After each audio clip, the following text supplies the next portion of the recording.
Hello. Thank you for joining me for Second Samuel in Springtime. This is the beginning of the second series, the second book in the series. First Samuel was last month. This month is Second Samuel. So today is Tuesday, June 1st, 2021. June 1st. Shout out to my father-in-law, Bill McGay. Today's his birthday. I hope you get to play some golf today, Pappy, and hit him long. So, beginning the second Samuel begins right where First Samuel dropped us off, with maybe a different account of the death of King Saul. And so this is how the death of King Saul is related to David. Now, you remember David had just raided the Amalekites and recovered the women and children that were taken by the Amalekites at Ziklag, which is one of his strongholds. So he's recovered all the spoils and the people, and he is resting there. And a young man who has all the insignias of grief. So it says that his clothes are torn and he's dirty. He's got dirt on his face or something.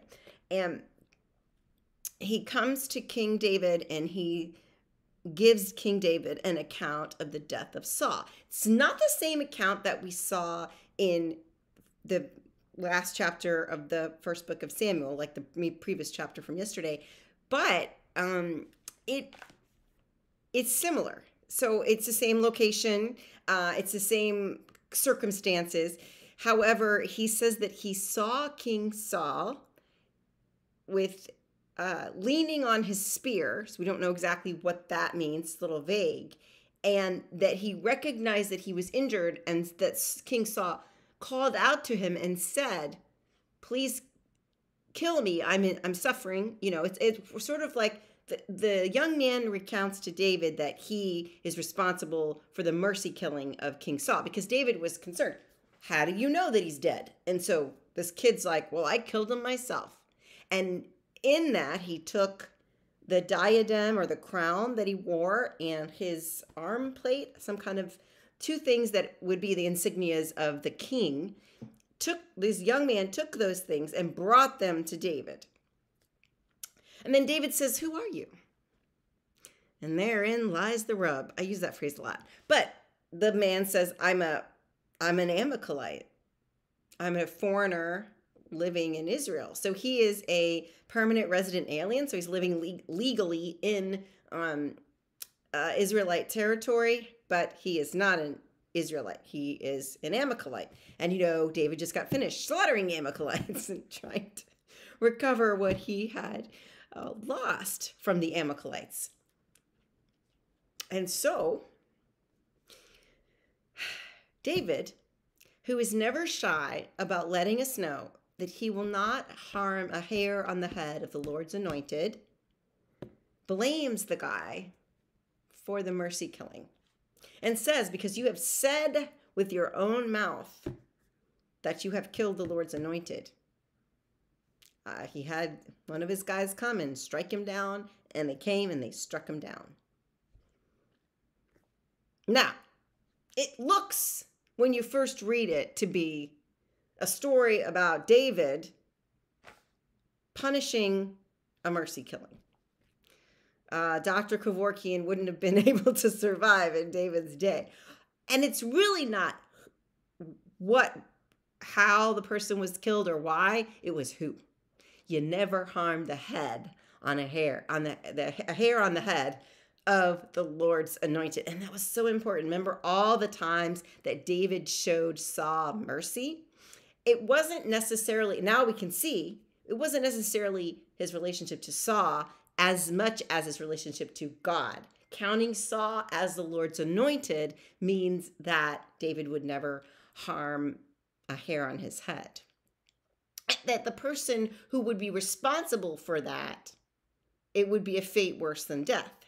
So maybe the mercy killing was David striking down the young Amalekite that brought him the insignias of royalty for Israel. I don't know.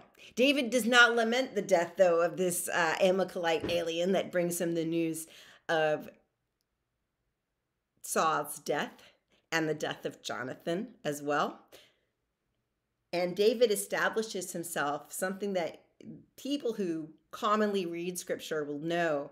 David was a writer of psalms, a writer of poems to God and laments. And so here, I feel very strongly that this is almost like Shakespeare, where you have to read it aloud when you read it, because and it should be read aloud, and it should be read well. So that's what I'm going to do for the remainder of this commentary.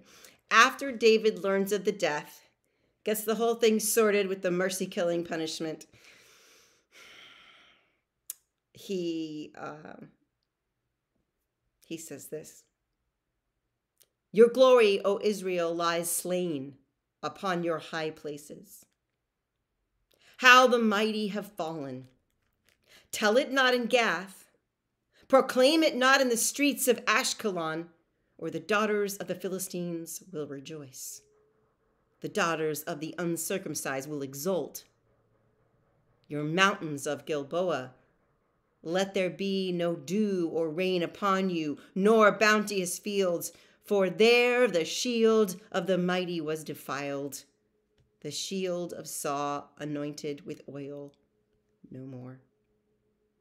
From the blood of the slain, from the fat of the mighty, the bow of Jonathan did not turn back, nor the sword of Saul return empty.